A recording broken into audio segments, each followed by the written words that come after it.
We sought the opinion of some experts on strengthening judicial integrity against corruption in the country. We started by asking Professor Nick Idoko, a specialist in alternative dispute resolution, his thoughts on how the judicial system can acquire the integrity to fight against corruption. Judiciary is very central to the fight against corruption because some corruption cases must pass through the judiciary. Therefore, the judiciary must have high integrity, and members of the bench, in fact, the judiciary entirely should be free from corruption itself to be able to fight corruption. And what should arm the judiciary to fight corruption effectively? One is jurisprudence, the state of jurisprudence in Nigeria. There should be creativity in the type of laws that the judiciary makes for the fight against corruption. And again, the proper interpretation of such laws. Then, of course, we expect the judges to be above board.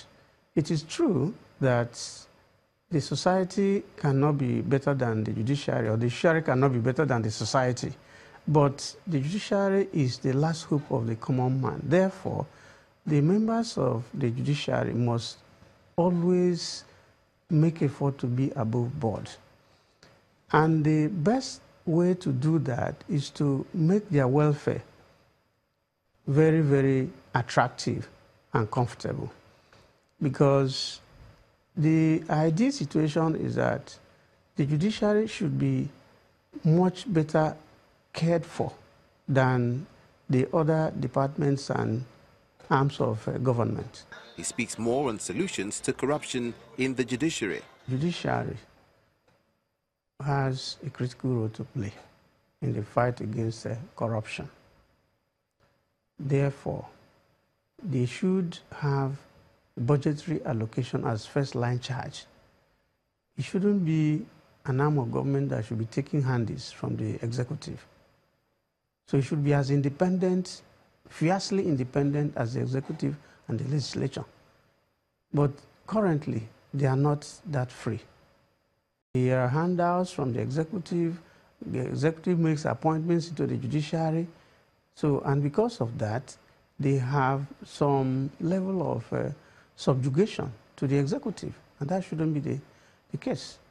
So once they are independent, completely independent, they will be able to act autonomously without any dictates from the executive. How then can the fight against corruption be won in Nigeria? He started well on the fight against corruption by moving against people who were originally untouchables, people who were regarded as sacred cows. He moved against them and was able to open up a lot of, misdeeds by politicians and government officials, which would never have been known or discovered if not for his focus on fight against corruption. However, along the line, that fight has actually got mired in confusion and uncertainty because certain things that were taken for granted had become an issue. Those people that he started moving against have, started fighting back because at the end of the day, they felt that they could get away with a lot of things. And this idea of plea bargaining is also a problem, where somebody will steal so much money and then he can come to the table and discuss and just give away part of what he has stolen, and then he keeps the rest. So it doesn't make for a successful fight against corruption. But I think that the fight against corruption should be re-energized. The tempo has slowed down and there is a reversal. Therefore, corruption has started fighting back. And those who should ordinarily go to jail are still walking the streets free. Nothing's happening to them. So others are emboldened to keep stealing. So I believe that the government should, rethink, the processes and then re-energize the fight against corruption.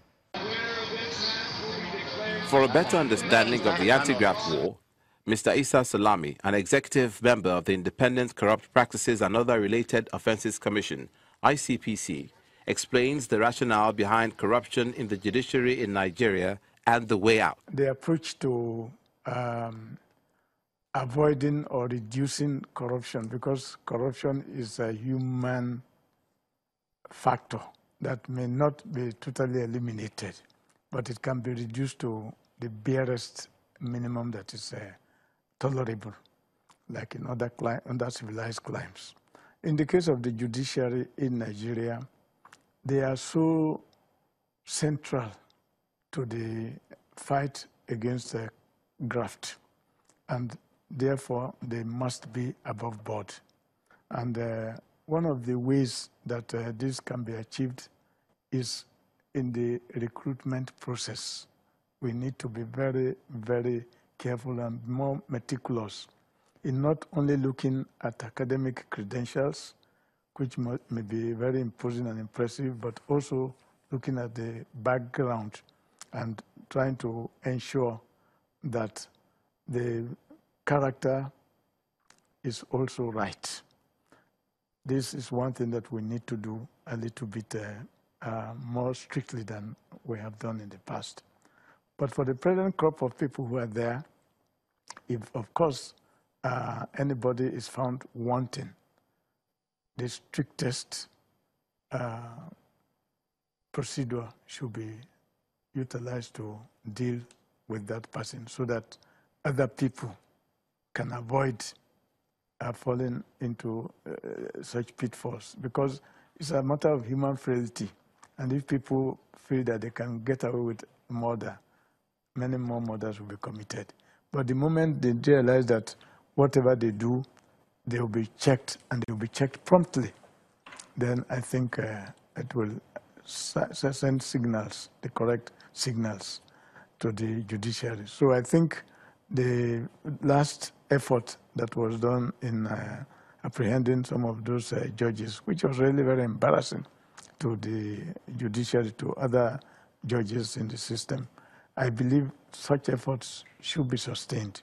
And I'm very happy that the judiciary itself is also embarking on measures to curtail corruption within its ranks. Mr. Salami reveals why corruption must be brought down to minimum level for the benefit of all Nigerians. So the enforcement mandate, that is the aspect that everybody is very anxious, very curious, and are more interested in. How many people have you jailed? How many people have you imprisoned? And so on and so forth.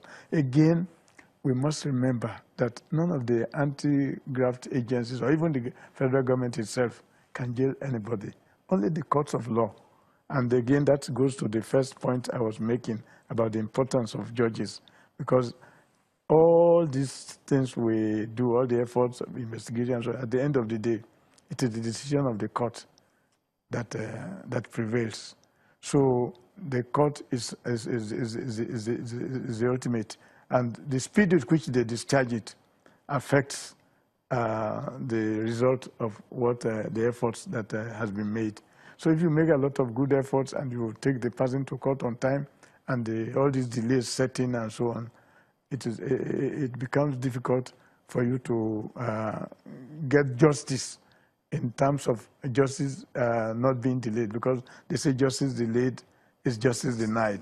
So these are some of the practical problems. But as I said, that's only 1/3, because we would rather prevent so that you don't steal, and then after you have stolen, then we're looking after what you have stolen, how can we repatriate back and all that. Whereas if we, in the first instance, we could make it difficult for you to steal. President Muhammadu Buhari has promised that his administration is committed to accord the judiciary its constitutional rights. But he further appeals to all judges at lower courts to provide a comprehensive list of all corruption and financial crimes in order to designate special courts to handle them. He believes this will further strengthen the fight against corruption in the country, and the citizens will be the greater beneficiaries in the long run.